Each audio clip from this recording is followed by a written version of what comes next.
Queridos irmãos, queridas irmãs, então esse vídeo agora é de número de 490. Os milagres no sentido teológico. A questão de número 2, né? Então, a Gênesis capítulo 13. Então você percebe que esse assunto, ele é um assunto assim meio polêmico. Eu não vejo como polêmico, de acordo com o conhecimento que eu tenho. Eu respeito todo mundo. Mas isso para mim, isso aqui é muito natural, porque está relacionado à lei de causa e efeito, ação e reação, né? Só que nós precisamos atender para uma coisa. Nada do que nós acabamos de esclarecer tem a ver com milagre. Jesus nunca praticou um milagre. Jesus praticou milagres, sim, para os teólogos arbitrários das outras religiões e principalmente do catolicismo, que, na verdade, eu tenho que usar esse termo, eram e continuam ignorantes, né? Ignorantes de conhecimento, ignorantes de causa. Pois bem, vamos migrar para uma outra questão. Médium de cura nenhum realiza cura. Que é isso, Luiz? Eu fui em tal lugar, tal lugar, tal lugar. Curaram o meu joelho, curaram a minha coluna, curaram meus pulmões, curaram meu coração. Eu posso te dizer uma coisa? Com todo respeito, você foi, curou o teu coração, curou os teus pulmões, curou o teu joelho, curou mesmo, curou. Tome cuidado a partir do momento que você recebeu o diagnóstico de que você foi curada. Tome cuidado, porque muito mais será cobrado daqueles que mais conhecimento têm. Não se esqueça que a partir do momento que você recebeu aqueles eflúvios, aquele magnetismo daquele médium, porque a vontade do médium, o amor do médium de cura é tão grande, a vontade, o desejo dos benfeitores, do Dr. Bezerra de Menezes, Eurípides Barçanufo, falando em nome desses seres, o desejo deles é tão grande em nos ver assim livres dessas patologias, que se eles pudessem, eles arrancariam todas as nossas mazelas. Mas eles não podem tocar no nosso perispírito e nem no nosso espírito. Eles não podem tocar nos nossos arquétipos, nos nossos arquivos. Se eles tocam, se eles nos curam, eles fogem da natureza de Deus. Então, o que acontece é o mesmo que aconteceu com Jesus há 2000 anos atrás. Existem muitos casos de pessoas que são portadoras de fé. Você entendeu? São portadoras de fé. São portadoras de merecimento. Só que elas não sabem conduzir aquela energia proveniente da fé e proveniente do merecimento. Então, elas indo até um médium de cura, que é auxiliado por esses espíritos que eu acabei de citar, esses espíritos, eles manipulam as energias deles com as energias do médium, que é o maior responsável pela cura aparente do paciente, é o médium. É o magnetismo de cura do médium. Tá na doutrina dos espíritos aí. Isso aí não é brincadeira minha, não, tá? Quem estuda sabe o que eu estou dizendo. Então, e ali é untado aquela região toda onde a pessoa está com aquela enfermidade. Tem casos que aquele magnetismo, ele elimina de vez toda aquela enfermidade, graças ao mérito, graças à fé e também graças à misericórdia que está sendo concedido àquele paciente. Então a pessoa, ela depois de alguns meses vai ao médico e fica sabendo pelo especialista que ela não tem mais nada. Mas tem outros que por merecimento ele recebe, às vezes até sem ir aos médios de cura. Porque nós temos que entender que a fé, Jesus mesmo nos disse, se tiverdes fé do tamanho de um grão de mostarda, e se direis àquela montanha, saia daí e se atira em outro lugar, essa montanha, ela é removida. Que montanha é essa? Não é uma montanha granítica, não é uma montanha de basalto, é a montanha das impurezas que nós trazemos dentro de nós. Nos purifiquemos, eliminemos de dentro de nós, do nosso perispírito, nossa consciência, dos nossos registros, nos libertemos desses males que nos mantêm presos a esses estados de ignorâncias e de sofrimento. Nós somos responsáveis pelo nosso paraíso quanto pelo nosso inferno. Se você está na sua casa passando mal, pegue um copo com água. Jesus mesmo nos recomenda. Recolha-se ao teu quarto, tranque a porta e ali concentre com aquele copo de água em mãos.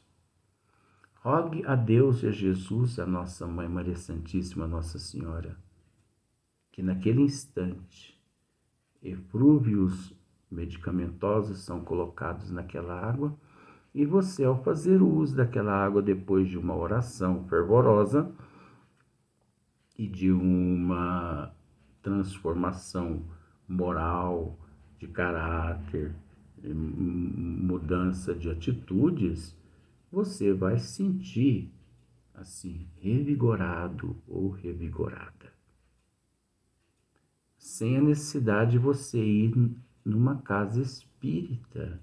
Porque às vezes, se você, nada contra, se às vezes você vai a uma casa espírita que eles lá não tendo o conhecimento assim pleno da doutrina dos espíritos, eles te ensinam a agir assim misticamente, exoticamente, esotericamente. E se você põe em prática todos aqueles rituais, você se compromete com espíritos malignos que a partir de então, toda vez que você necessitar de alguma coisa, eles vão subtrair tuas energias negativas, vou usar um termo com todo respeito, te deixando você um bagaço de laranja que foi chupada. Então, não se atrele. Estude o espiritismo na tua casa. Eu tenho dito isso aqui. Estude o espiritismo na tua casa, na cidade que você reside, que você não encontra uma casa espírita séria. Sai fora desses mistificadores, charlatões, impostores que tentam esclarecer o espiritismo através do autonomismo, né? E através de apostilas pessoais. Sai fora. Pegue você mesmo o livro dos espíritos, o livro dos médiuns, o evangelho. Você é inteligente. Não subestima as tuas capacidades, não. Estude você mesmo. Se você lê uma página e você não entendeu, volte de novo e leia novamente. Leia mais outra vez. Leia mais outra vez. Fique uma semana numa página, mas corra de casas místicas. Você estará se comprometendo com as trevas. Você estará se comprometendo com as trevas e depois você não se livra delas tão cedo. Então, o médium de cura, ele fornece o magnetismo de cura dele, porque nós sabemos que o médium de cura ele tem o magnetismo de cura, através do amor dele também, mas é físico, não é material, não é espiritual. Você entendeu? Eu posso dizer isso porque eu sou detentor desse magnetismo. Então, eu nunca curei ninguém através do meu dom de cura mediúnico. Eu nunca curei ninguém. E outra, o professor nunca curou ninguém através de mim. Nunca curou ninguém. O que o professor tem feito?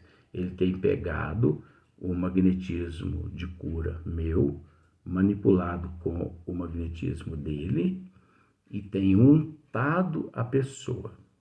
Só que com mérito ou sem mérito, mas entrando-se na questão da misericórdia, porque aquele que não tem mérito entra no fator misericórdia, porque Deus é Pai, todo mundo recebe. Só que a partir do momento que a pessoa recebe, ele fica responsável por aquilo ali. Então, a pessoa pega, põe em prática todas as orientações que o professor orienta, ou o outro espírito, mentor da casa, tal, orienta. Então, o mentor pega e diz assim para você: evita coisas ácidas, remosas, frituras, nada de pesos.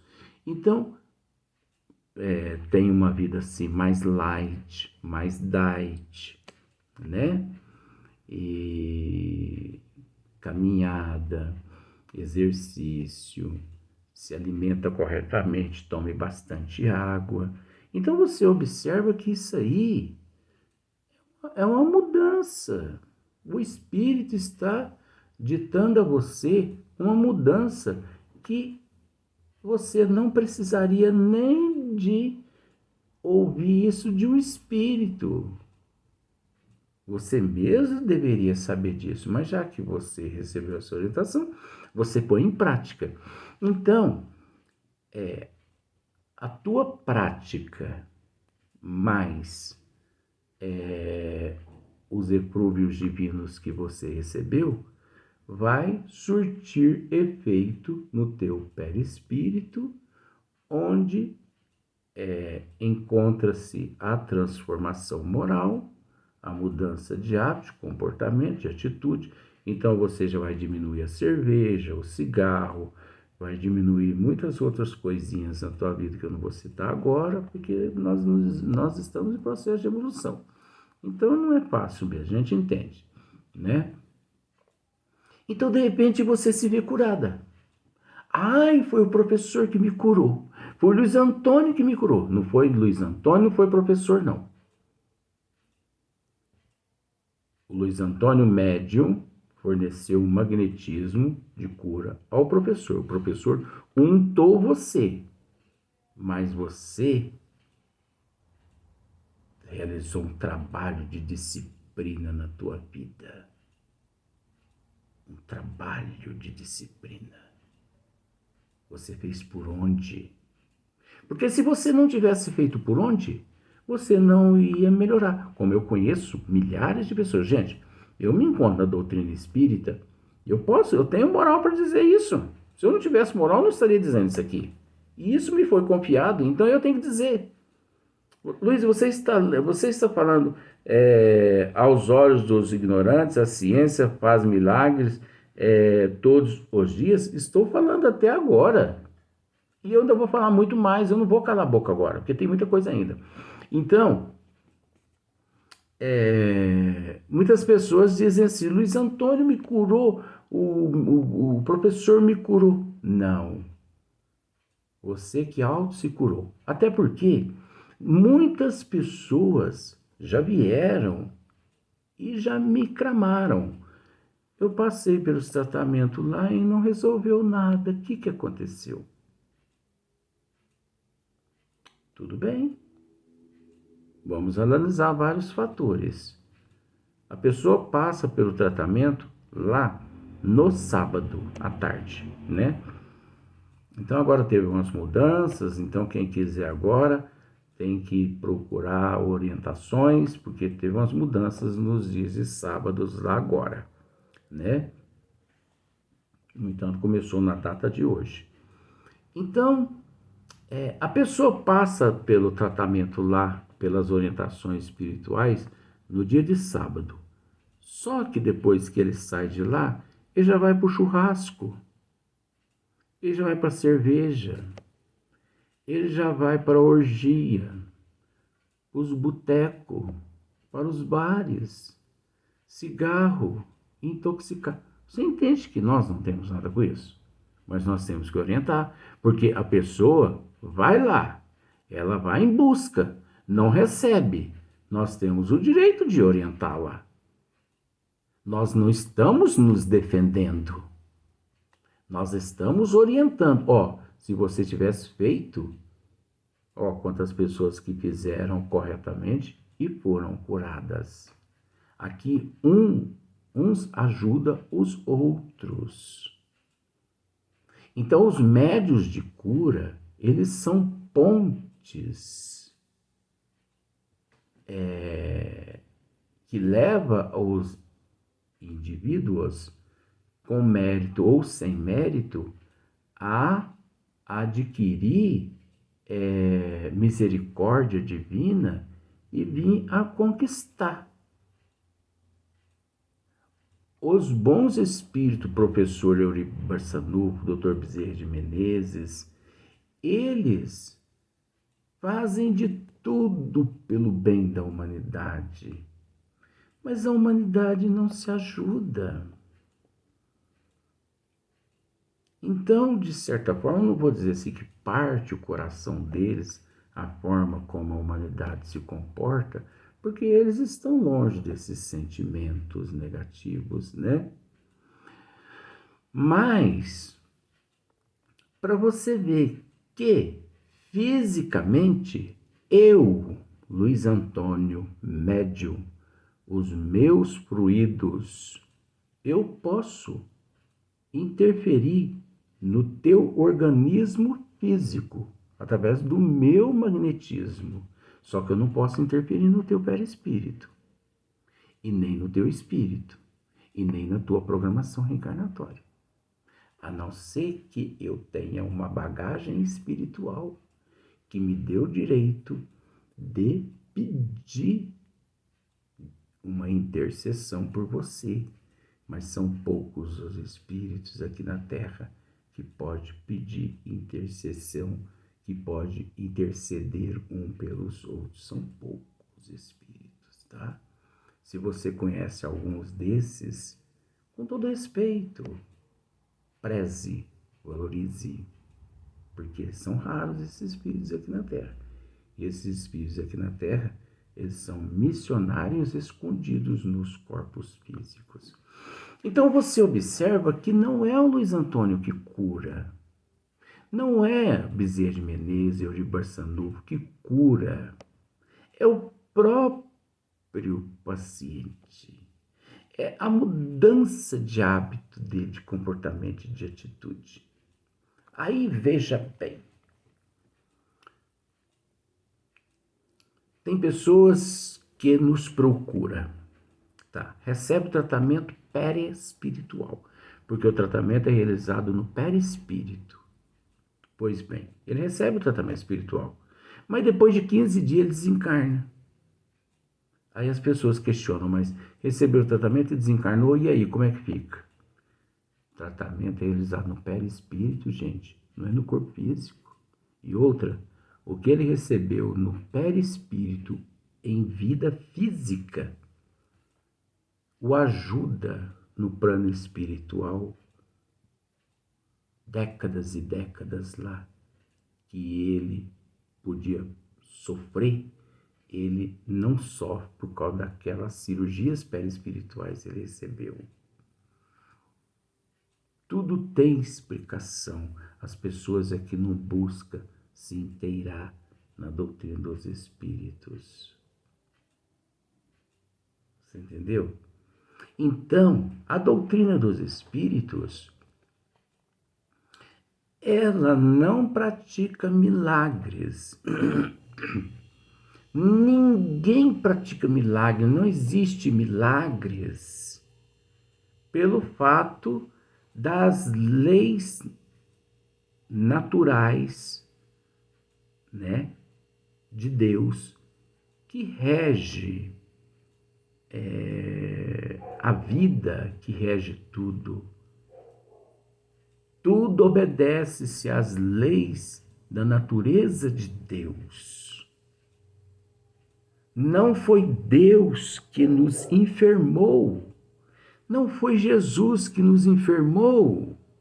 Não foi Nossa Senhora que nos enfermou. Não adianta você ficar pedindo para Nossa Senhora para curar o teu parente que está com câncer lá no hospital. Não adianta você fazer penitência, fazer promessa. Não adianta. Não perca tempo com isso, não. Eu respeito. Você quer fazer? Continue. Mas não perca tempo com promessas, missas, você entendeu? Novenas, para livrar aquela pessoa lá da intubação. Porque se ele tiver que desencarnar, ele vai desencarnar independente dos teus pedidos. Os teus pedidos, eles vão surtir efeito, sim, fortalecendo o espírito lá a aguentar o que ele está enfrentando. As tuas orações vai auxiliar o espírito a passar pela prova e pela expiação com resignação, mas que irá livrá-lo do desencarne lá na intubação, não. Porque o dia que as orações das pessoas interferir num caso, numa intubação, numa doença, e livrar o paciente da morte física, aquilo ali não é de ordem divina, aquilo ali é de ordem demoníaca. Porque significa que você está com as tuas orações interferindo na programação reencarnatória do indivíduo. E se ele tiver que desencarnar ou não desencarnar, com oração ou sem oração, ele vai desencarnar. Nós temos que rogar a Deus e a Jesus pelos médicos, pelos enfermeiros, porque a vida de todo mundo encontra fisicamente, ressalto bem, na mão dos médicos. Porque não é Deus que ali coloca a toalhinha no peito da pessoa. Não é pastor que ali, com gritos e mais gritos, com Bíblia em cima do peito do paciente, o livrará do óbito. O óbito é uma bênção ao espírito que se liberta dessa penitenciária que se chama terra, que se chama manicômio, que se chama presídio, que se chama faculdade, que se chama escola, que se chama reformatório. Toda vez que nós oramos a alguém que sofre, agimos com egoísmo. Pai, cure o meu parente, Pai. Livre-o da morte, Pai. Livre-o do câncer, Pai. Pai, Pai, Pai. Isso é egoísmo, gente. Você não ama aquela pessoa. Você prefere ver aquela pessoa na desgraça aqui no corpo físico do que liberto daquela enfermidade no plano espiritual, que é a vida verdadeira do espírito. Nós vamos para o próximo vídeo, mas nós vamos dar sequência no mesmo assunto. Esse tema vai longe, tá? Fique sossegado.